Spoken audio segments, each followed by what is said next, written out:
wejigii labaad ee mashruuca caanaha ayaa ururka dhakhaatiirta aan xuduudka lahayn ee marka magaciisa la soo gaabiyo loo yaqaano VSF Germany ay ka bilaabeen degmooyinka Burco, Oodweyne iyo Caynaba. mashruucan caanaha oo hagayso hay'adda VSF Germany ayaa waxa nuxurka ku duugan uu yahay in dadka deegaamadaasi xoolo dhaqatada la gaarsiiyo weelka caanaha.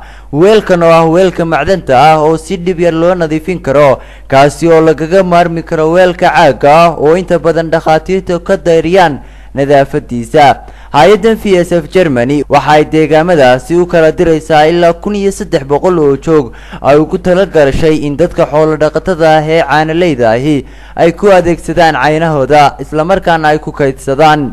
Master Sulub oo kamid ah saraakiisha sarsare oo ka tirsan hay'adda VSF Germany ayaa waxa uu ku tilmaamay mashruucan mid loogu tala galay in dadka reer guuraaga ay ka faa'iideystaan. sarkaalkan ayaa waxa kale oo goobtani ka cadeeyay inay jiraan tababaro badan oo la xiriira mashruucan oo ay dadka xoolo dhaqatada soo siiyeen.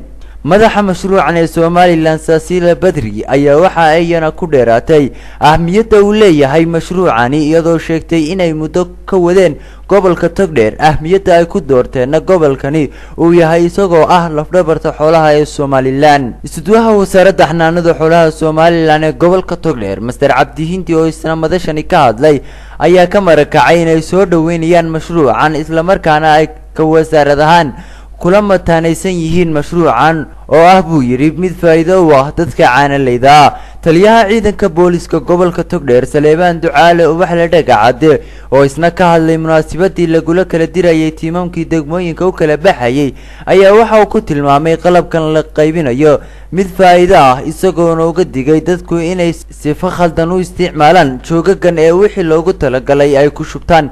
gudoomiye ku-xigeenka gobolka Togdheer ahna kusimaha gudoomiyaha gobolka Togdheer Maxamed Maxamuud Yuusuf Ubaxle ayaa waxa uu u mahad celiyay hay'adda VSF Germany oo ku tilmaamay inay wax badan ka qabatay gobolka Togdheer intii ay joogtay, gaar ahaan dhanka xoolaha iyo caanaha. mashruucan ayaa noqonaya mashruuca labaad ee ka fula gobolka Togdheer ay fuliso hay'adda dhakhaatiirta aan xuduudda lahayn ee VSF Germany. Cabdi Saaqfar Abdullaahi.